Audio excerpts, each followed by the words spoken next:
Okay, now let's talk about Hadoop FS move. Okay, this Hadoop FS move can be used when you want to move the data from one location to another location within your SDFS. Okay, when you want to move the data from SDFS, uh, when you want to move the file from one location to another location in your SDFS.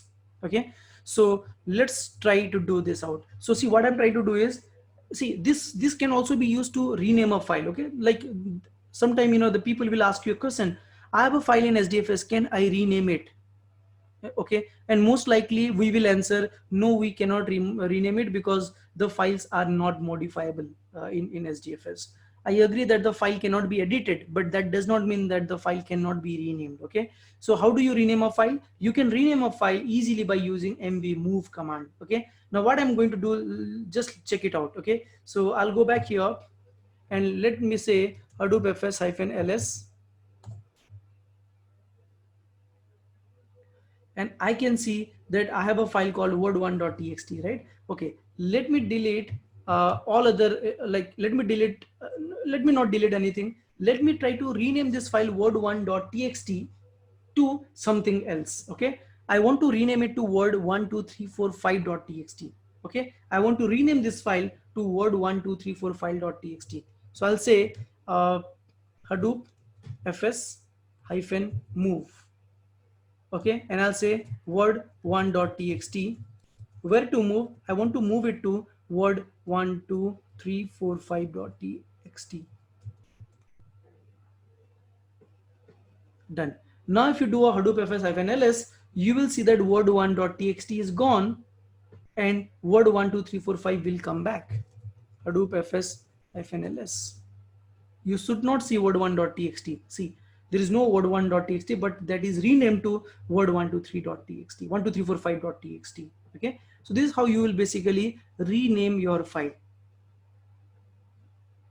Okay, this is basically how you can rename your file by using move command. Similarly, you can also move the files, lot of files, into a particular folder. Okay, let's try this out. I'll create a folder called word count. Okay, let me go back to this place. Do I have anything called word count here? I have. So let me delete this first. Hadoop fs-rmr word count. Gone. Okay. Now I'll create a folder called word count. Hadoop fs-word, sorry, Hadoop fs-mkdir word count. Done. So we created a folder called word count, and then I'll say hadoop fs-ls. I want to move certain files into word uh, count folder. So let me say hadoop fs-move. What to move? Word2.txt, word3.txt. Where to move? Word count. So look into this command. This command says I want to move word2.txt, word3.txt inside my word count folder. Hopefully gone. Okay, so let's say hadoop fs-ls. Okay, now if you see, word 2 and 3 no more exist here. They are all inside word count now. Okay, so I'll say hadoop fs-ls word count. Right, so I can see word 2 and word 3, both of them, both of this file are inside word count now.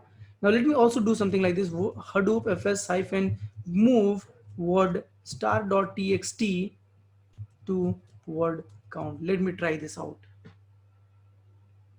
Okay, now again let me say hadoop fs-ls. Okay, now if you see, there is no such word files here. Everything is moved to word count.txt. Hadoop fs-ls word count. Right, now word count has all the word 123.txt, 1234.txt, and everything that starts with word. Okay, so that is what you can also do. Like let me also put them here.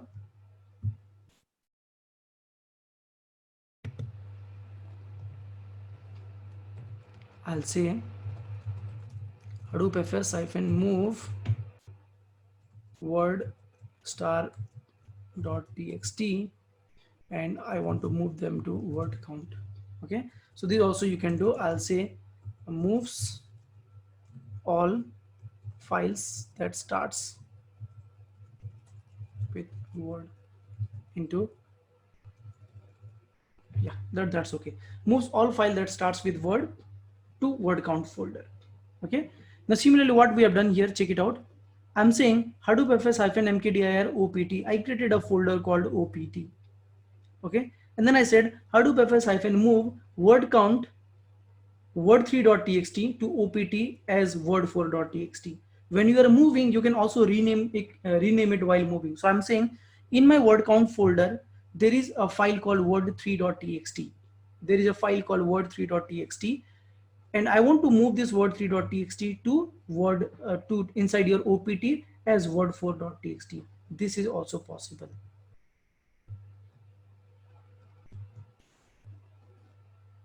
Okay, so do we have opt? That is the first thing we have to see. Hadoop fs-ls. No, we don't have opt. So let me create a folder now. Hadoop fs-mkdir opt. Done. And let me paste Hadoop fs-move from my word count. There is word3.txt. I want to move it to opt folder as word4.txt. Okay, and I'll say Hadoop fs-ls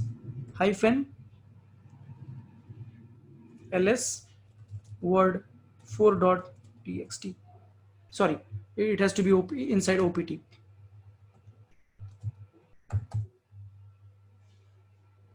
Okay, so I can see that there is a file called word4.txt.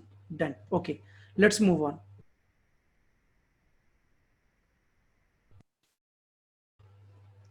Okay, now this is one of the very important concept what we are going to learn now, that is Hadoop fs du. Okay, Hadoop fs du. So what does this du do is basically it can help you to know the length of the files. Okay, it can help you to know the length of the files. So what I did, I'll tell you what I did. If you remember, we have downloaded Ubuntu software, Ubuntu ISO file, right? And the size of this Ubuntu file, this one, I'm talking about this file, uh, Ubuntu file. Okay, so this Ubuntu file. Okay, so the size of this file is 2.29 gigs. So what I did is I just copied this file into my desktop. I copied this file into my desktop. Okay, and then what I did is I went to my desktop. CD desktop, and I said ls. I saw that there is a file called ubuntu 19.iso. Okay, and then I wrote a command like this: Hadoop fs-put ubuntu and then dot.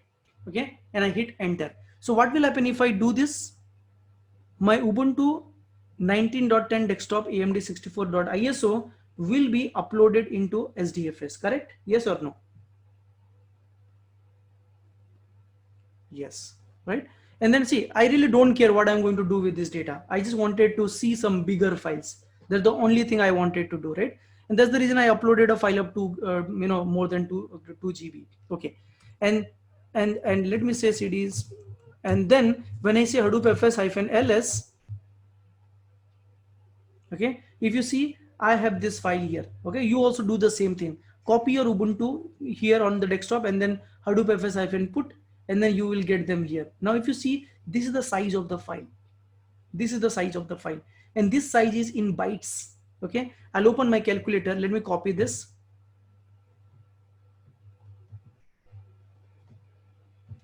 Copied, and let me go to my calculator. I'll say C and say paste.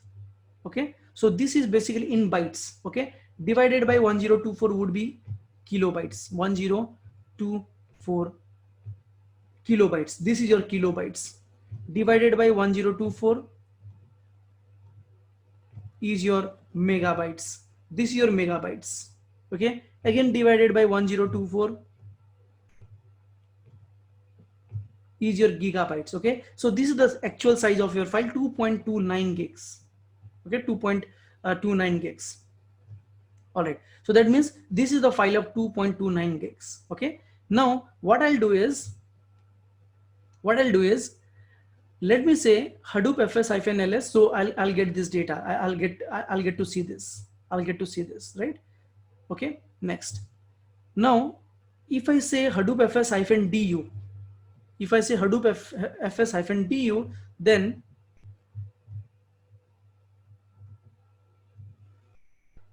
then let's see what is the content. Okay, so the content will look like this. The content will look like this: dot thresh, data, data1, data2. So these are all folders and files and folders. Okay, these are all files and folders. These are all files and folders. This one is the size of the file. This one is basically the size of the file, and this one is basically the size of the file into replication factor. Okay, if you see, I had changed the replication factor to 3 by using set rep equal to 3, and you can see it very clearly here. The replication factor is shown as 3 here. Okay, and that is the reason you can see the size is little more here. Okay, the size is little more here, but this is basically the size of your file. This is basically the size of your file, and this is into replication. Okay, this is into replication. So usually, like if the replication factor is just 1, then you will get the number same here. Okay, you'll get the number same here. But if the replication is more in your real-time cluster, if you'll see, by default the replication factor would be 3. So this number and this number would differ exactly by multiple of 3. So if it is 1, here you'll see 3, and so on. Okay, now let me go back. So this is what you can do, right? So if you say Hadoop fs-du, or if you say Hadoop fs-du /user sd user, this will give you the same output like this. Okay, so if your replication is 1, then it will show you like this. I changed the replication after some time. Okay, and that is the reason, like by default first time it will give you like this. And then what I did is I set my replica. See, you can also do something like this: Hadoop fs-du, and you can say only the file or the folder.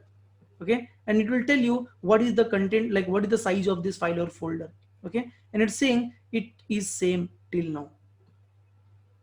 It is same till now. Okay, now you'll say Hadoop fs-set rep of 3. I did this to set the replica of my Ubuntu to 3 times, and once I set the replica, then it will say, hey, it will consume this much of data. Although I have already told you that the replica, it's not necessary that the data is exactly replicated.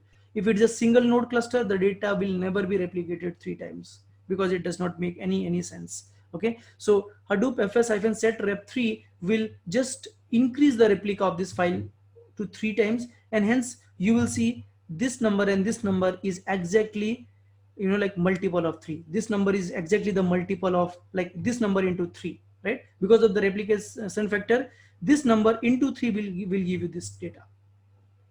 Okay, so I hope you understood what does this du will do. du will tell you what is the data any file or folder is occupying.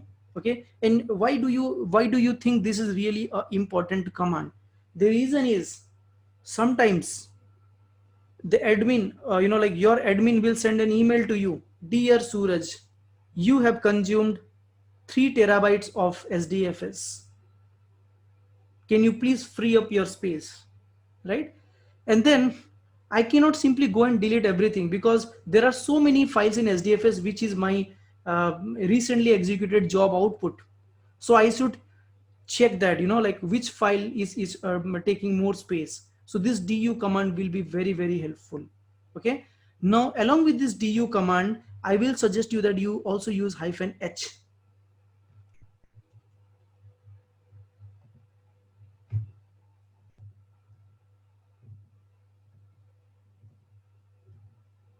Okay, along with this du command, I will also suggest you to use -h, which will exactly give you the data in a human readable format. -h means human readable. So it exactly not just tell you bytes, it will tell you whether it is megabytes or gigabytes. So now here you can see, okay, I have a file of 2.3 gigs, and because this replica is 3 times, that's the reason the admin is reporting that you are exactly consuming 7 GB of space. If you think you really need this file, decrease the decrease the replication factor to 2, okay, or 1, or delete this file if you feel this is really not required, or talk to your team saying that why you really need this data and you cannot really delete this file. Okay, so there should be one or other solution to this, right? If because see, when somebody is complaining that you have taken 2 terabyte of space in SDFS, you can at least clean up some other spaces. So look around, what are the other areas, what are the other files and folders which from which I can really delete the data. Okay, so this is really a very very handy command for every developer to know what are the files and folders, what are the sizes they have occupied. Okay, next. Now what you can also do is you can also do something like this. You can say Hadoop fs -df. This was du, okay, and this is df. So let me do this.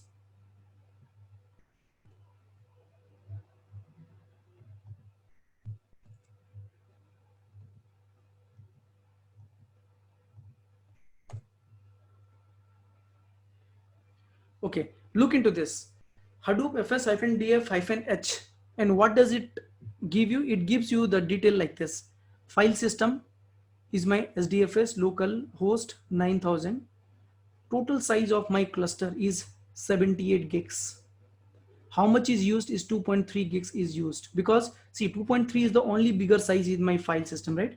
Everything else is just kbs, word1.txt, word2.txt are just kbs and bytes, so that will really not add up much, right? And it says this much of data, this much of space is available.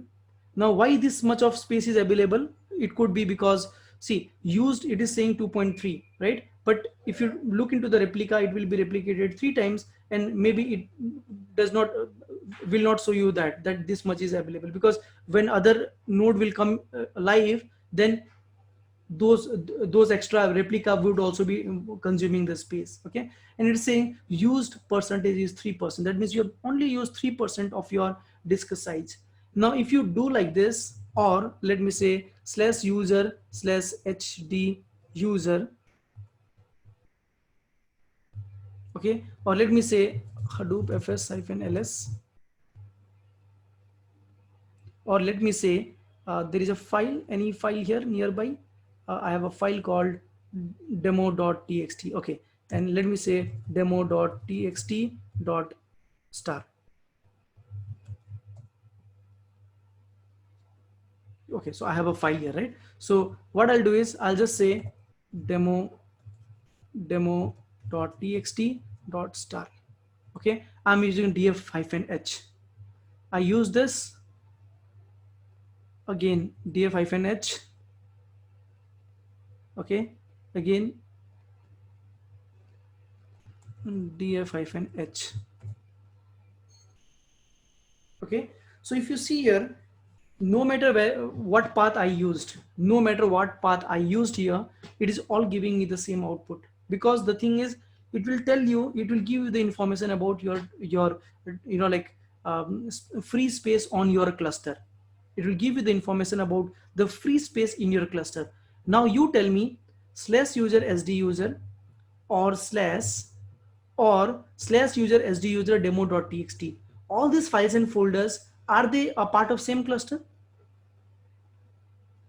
What the file system name? The file system name is this same in all these 3 cases, and that is the reason it is giving you the same output. Okay, let me clarify it more better.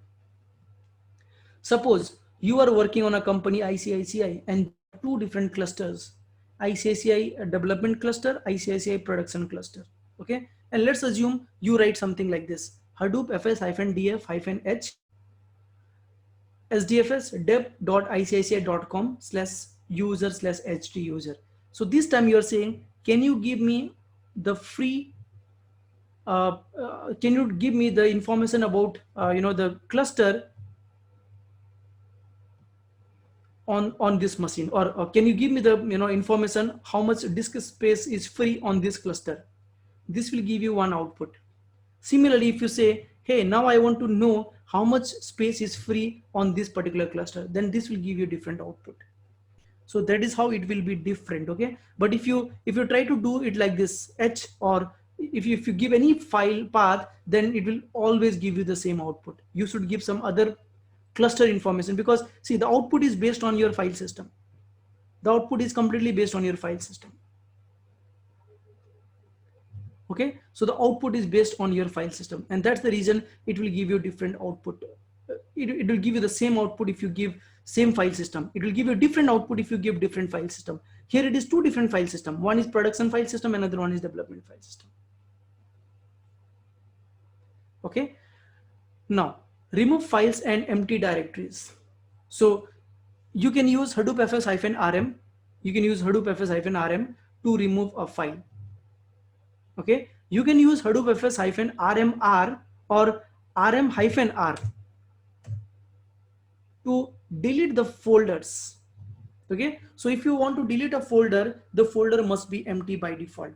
If you want to delete a folder, the folder must be empty. Any non-empty directory cannot be deleted. Okay, so if you want to delete them recursively, then you should write Hadoop fs-rmr or Hadoop fs-rm-r. Both would give you the same output.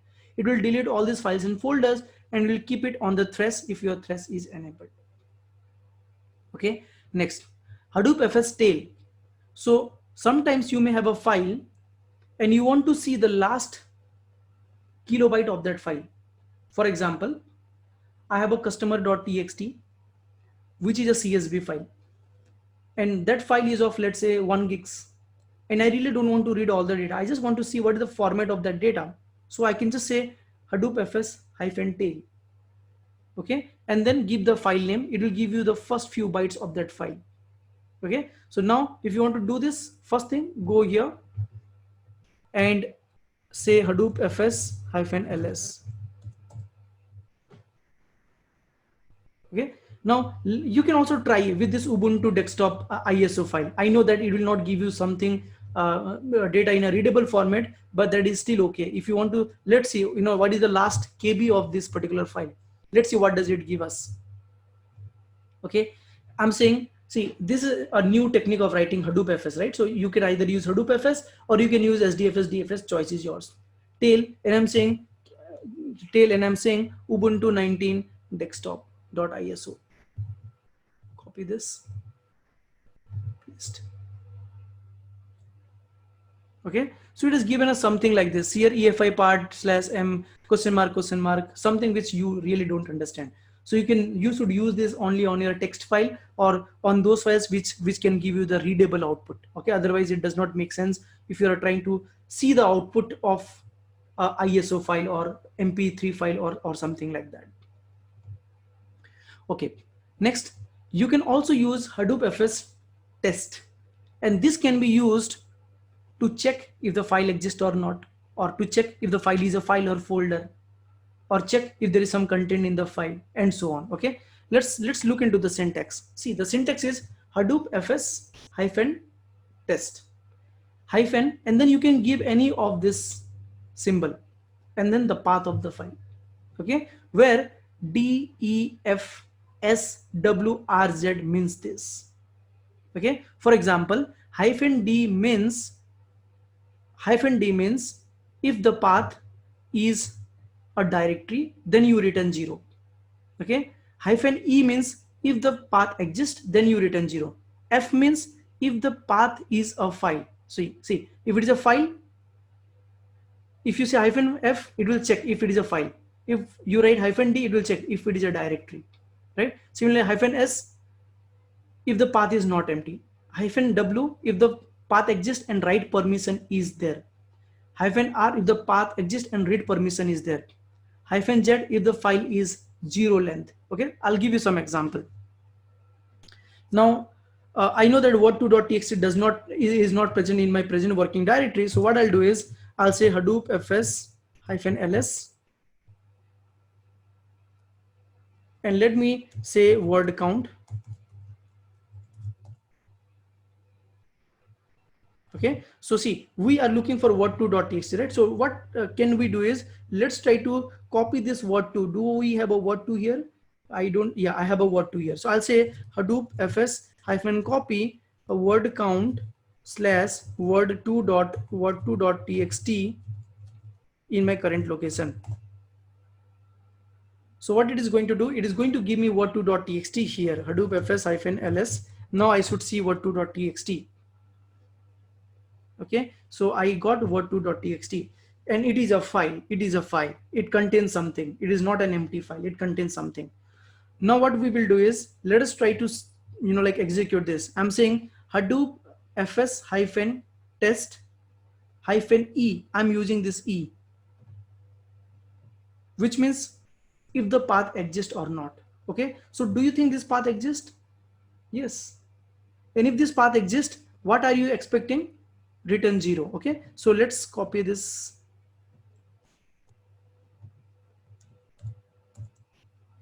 and say paste.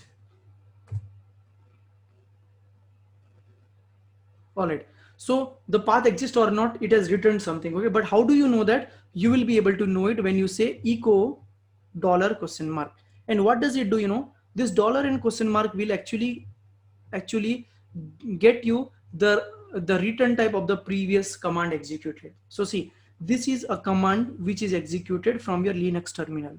Okay, now this command has returned back some output.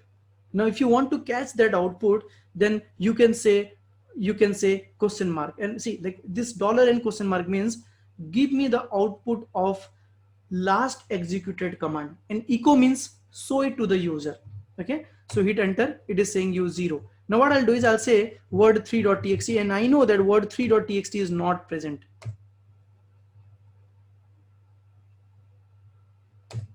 Okay, so see, it gave me 1 because it is not present. Okay, so likewise you can execute all these commands. Similarly, if you see, I wrote -test -e. So here also the same thing. Here the file was existing, and here I'm saying the file I said word1.txt, where word1.txt was not present. So it says 1 if it does not present. Similarly -z. And what is this z for? Z means if the file is 0 length.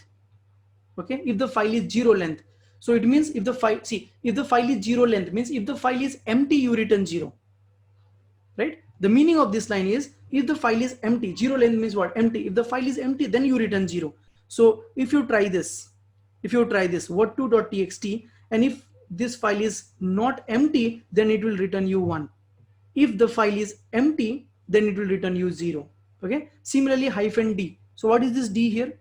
D means if the path is a directory, right? So sdfs dfs -test -d /user sd user word2.txt. So what is this? This is basically a file. It is not a directory. So it says if the path is directory, then you return 0. So this is not a directory, so it will return you 1. If it would have been a directory, then it would have returned you 0. All right, now let's look into this Hadoop fs-text. Okay, so see, if you want to see the content of a file, you can either use Hadoop fs cat, or you can use Hadoop fs text. Okay, now see, like there is no much difference between these two. The only difference what I have observed is, if you are working with some compressed files, okay, like let's say sequence file or any other file format, then your -text will still be able to extract the content out of it, whereas -cat would be used only for a plain files, plain like simple text file. But if you have some file like sequence file format, or if I think you can also read the data from a zip file, but I have never tried that out. But what I've seen is -text can be used if you want to read the data from a sequence file as well. Okay, if you do cat, then it will give you all the binary characters. So Hadoop fs-text,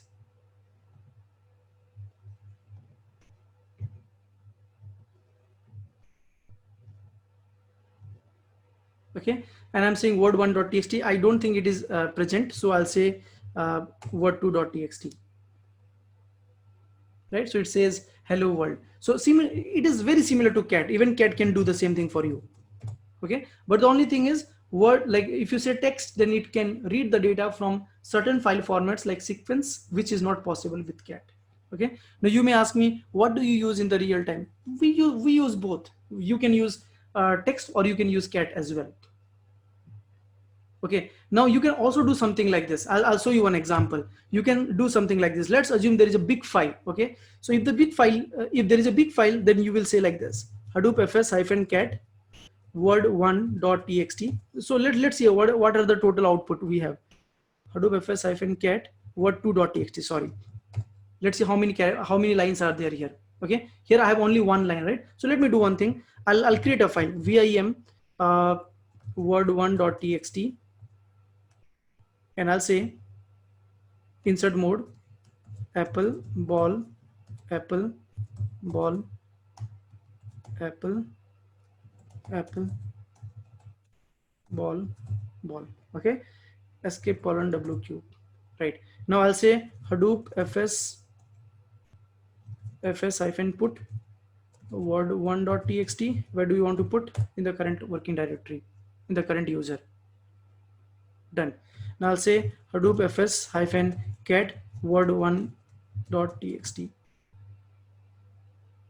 Okay, so see the content of this hadoop fs hyphen cat word1.txt is this, right? Now you can also do something like this. I can say elf minus, or let me just say tail minus 3. Okay, so what I did is, see, this command will give you the complete output. This command will actually give you the complete output, right? And this output, I'm saying, hey, the output of this should be given to this command. And what it is saying is tail hyphen 3 means give me the last 3 lines. So the last 3 lines is apple ball ball. So you got the last 3 lines apple ball ball.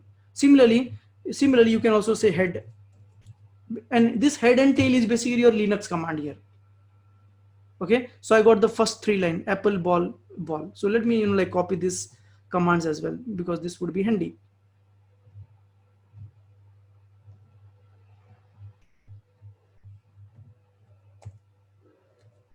You can also do it like this. Okay, I'll arrange it later. So you can also use text here, no worries, because it will also do the same thing for you. So it will give you head means the first 3 lines from a big file. All right, now Hadoop fs touch can be used if you want to create an empty file. Okay, suppose you want to create an empty file, then you can use a command called touch. Okay, and if the file already exists, then the touch command can change the timestamp of that file. For example, I'll do it 2 times. Okay, I'll say hadoop fs hyphen touch. Okay, and let me create a file called suraj123.txt. Okay, so I know that suraj123.txt really does not exist. I'll say hadoop fs hyphen ls. You see suraj123.txt will be created with a empty length, like with the empty file. Okay, and I got this file created at 7:44 as per my Ubuntu timestamp. The time is 7:44 in Ubuntu. Check it out here. The time is shown here. Now I have another file. See, I have another file demo.txt copying, and when it was created on 19th of April, right? Today's 25th. Now what I want to do is I want to change the timestamp of this demo.txt. So you can use touch also here, right? So I will say touch, and let me say demo.star, because in this whole file I have only one demo. Okay, I'll say demo.star. Done. Now again, let's say hadoop fs hyphen ls. Okay, now check this demo.star, demo.txt. See, the timestamp got changed, 25/4 7:45. So it can be used to change the timestamp of a file. Okay, now similarly you have also touch z command. Okay, touch z command. So this touch z command can be used to create a 0-byte file. So the difference between these two is very simple. Touch command can create a 0-byte file. Okay, whereas touch command can either create a empty file if it does not exist, or if the file exists, then it can be used to change the timestamp. Okay, so let's try to do this also. So touch z, right? So I can write it out. So let's say, yeah, let's say touch z. Okay, now see here, TouchJet will not be able to create the file. Okay, see, I'm basically trying to say TouchJet. So TouchJet is, see, the TouchJet can be used only to create a 0 byte file. Okay, but touch can be used to either create the file if does not exist. If the file exists, then it will just change the timestamp. Nothing. See, I'm not changing any data. I'm just changing the timestamp, right? I'm just changing the timestamp of the file. Okay, so this command can be used in the real time whenever you think that you have written some sort of like streaming application, and let's say that will always work on the recently created file. So what you want to do is very quickly you want to change the timestamp of your file so that your streaming application can understand, okay, this is a newly arrived file, and it will start consuming that file. Okay, so the data will not be impacted, the data would remain as it is. Let's move on. Now the next command is Hadoop FS count. Hadoop FS count, this count can tell you how many files and folders are present in any directory. Okay, so I'll say Hadoop FS hyphen count.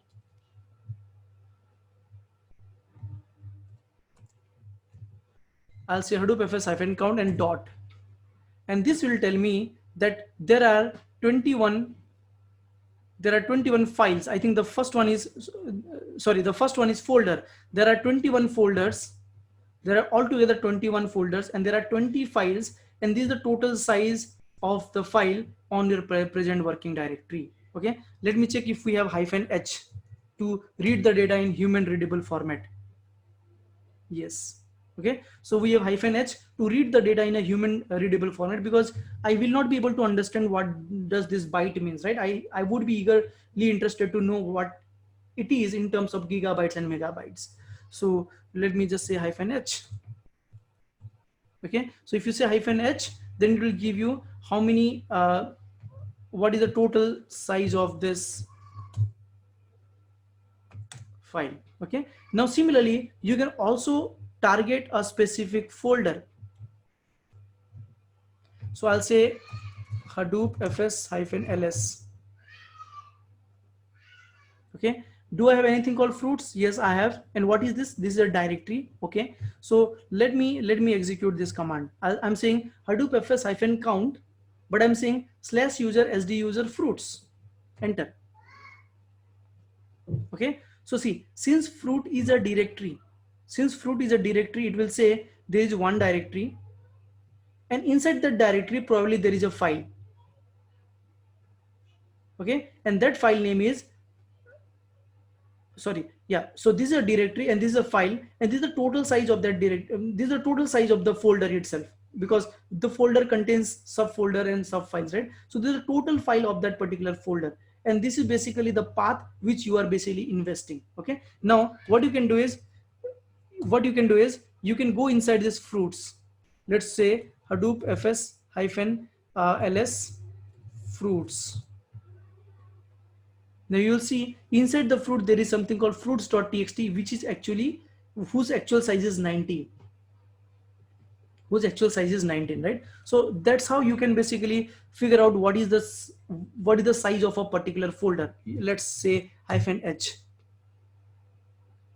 Okay, so -h is not giving you gigabytes here, because 19 bytes is very less. So anything which is above your megabytes and all, it will start giving you the kilobytes, megabytes, and so on, but not for the small entities.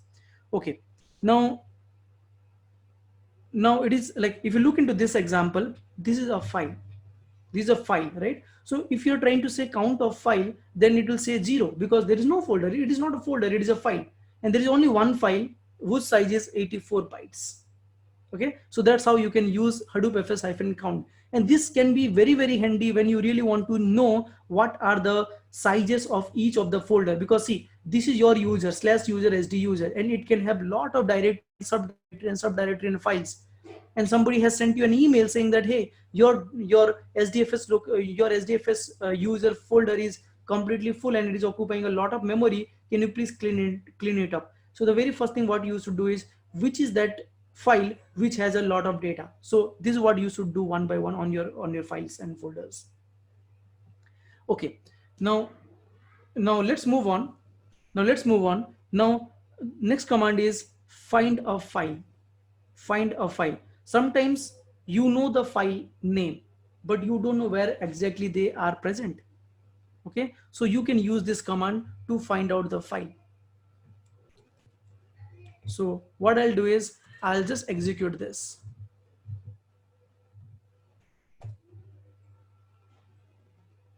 Okay, where I'm saying Hadoop fs hyphen find slash, that means on my root folder. Okay, slash means from my root folder, name of the file should be fruit.txt. So you can be you can go a little specific. I can say, can you find out here?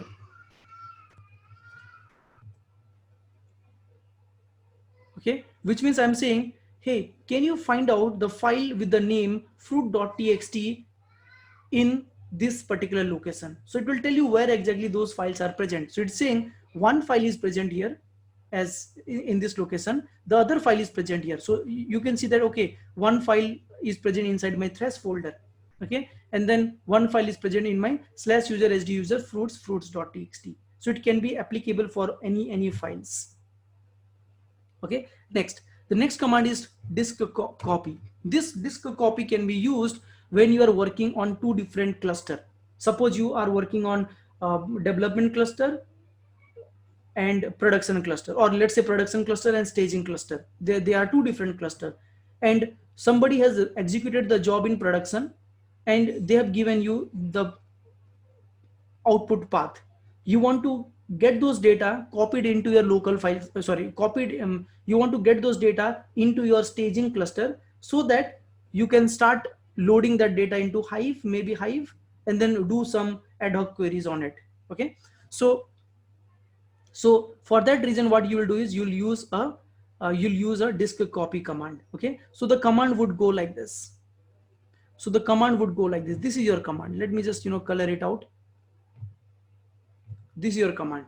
Okay, so see, I'm saying Hadoop hyphen config slash user local Hadoop conf. So why have I used this is, in your production, in your production in your production, the admin might have created some extra configuration wherein you are allowed to read the data from your production cluster. Typically typically you will not be allowed to read the data of production cluster from your staging cluster. Okay, for that you will have to use some extra settings, and it is possible that your admin might have kept some extra settings in a configuration file. That is none of your business. Okay, so this part is purely optional for you. Okay, so if at all there are some settings, the admin will tell you that there are some extra settings which we have done under this location, and this configuration location would contain files like core site.xml, hadoop environment.sh, sdfs site.xml, map red site.xml, yarn site.xml, and so on. So this contains all the extra configuration which will help you to connect. Okay, and the main command is disk copy. Main command is disk copy, and I'm saying I want to copy the data. See what I've written, from my production cluster to my staging cluster. Okay, so these two are basically two different Hadoop cluster. These are two different Hadoop cluster, and I'm saying while copying this data, my map memory should be 24,000 megabytes, which is around 2.4 gigs. Okay, or 2.2 gigs, and I'm saying I want to use 100 mappers while copying this data.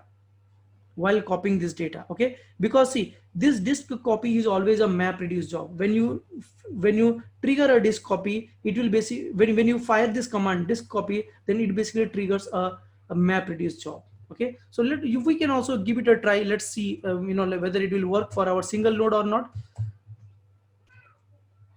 So for running it on a single node, you can really remove this, and you can still remove this as well. All this can be removed, and I can just say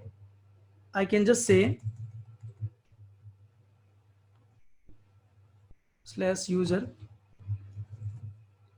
sd user SD user, and this would be my, say, word1 word2.txt, and I want to copy it to the same cluster, space user, SD user, and let's say word abc.txt. Okay, so let's just give it a try. Basically, like you would basically do this, you would basically execute this in to transfer the data from one cluster to another cluster.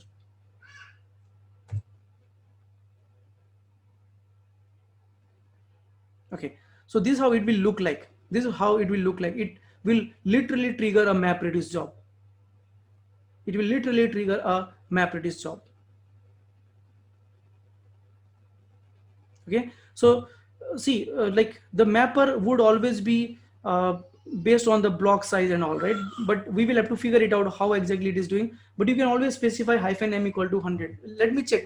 There should be some default mappers if you don't give any number of mappers in your program. Okay, but usually the mapper will be decided based on the block size of the file. So it failed.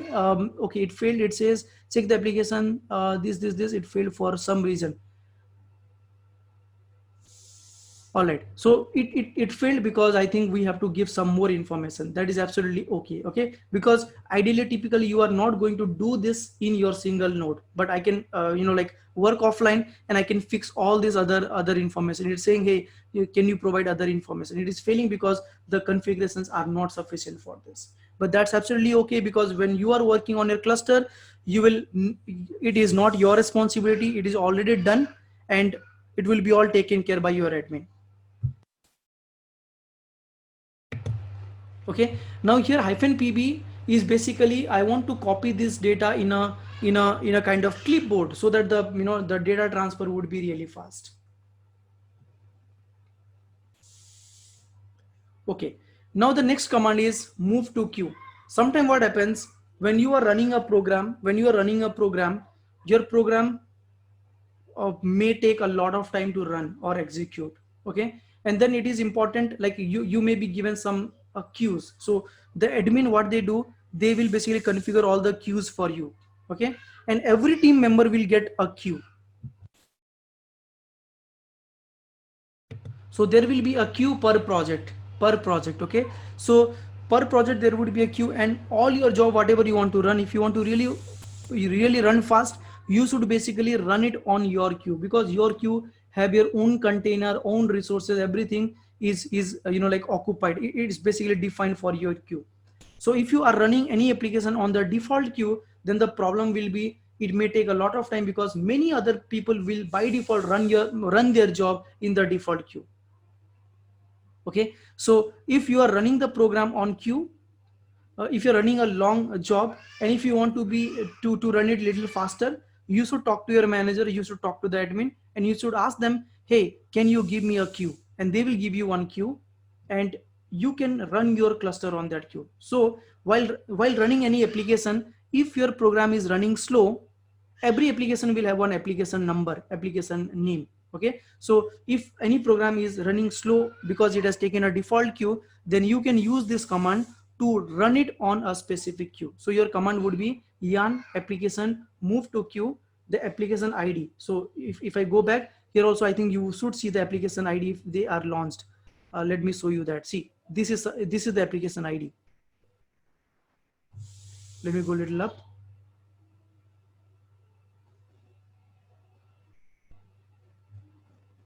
That starts with application. Okay, so your application ID will start with application. So just check it out here. See, this is your application ID. This is your application ID. Okay, so this application, if it is running on a default queue, and if you want to speed it up, then you can go back and like configure to run it on a different queue. So I'm saying, hey, I want to run it on a queue called some other XYZ queue. Okay, and how do you know about the queue? You can know about the queue from here. Let me open this terminal. Let me open the browser, and you will be able to see this queue here itself. I'll say localhost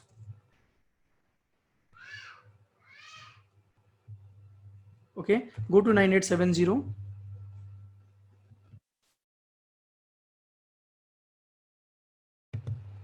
All right, and now you go to, yeah, so let me maximize it. Not 9870, sorry, localhost 8088. Okay, you go to this place, and if you see your job was failed for some reason, that's absolutely fine. Okay, now you go to your scheduler here, and here you will see the queues. Here you will see the queue. See, in my case there is only a queue, a default queue, but in your case this would be very very long. So if you guys are working on, but if you guys are working on Hadoop projects, if you have access to such UIs, I will suggest you visit this place and go to this scheduler. I'm sure you'll get a lot of information here. So you will have to pick up these queues from here. Okay, every queue will have their own priority and all, and whatever job you put on your queue will be little fast as compared to the default queues. Okay, so every application whatever you run on Hadoop will have one application ID. That is a unique ID of every job.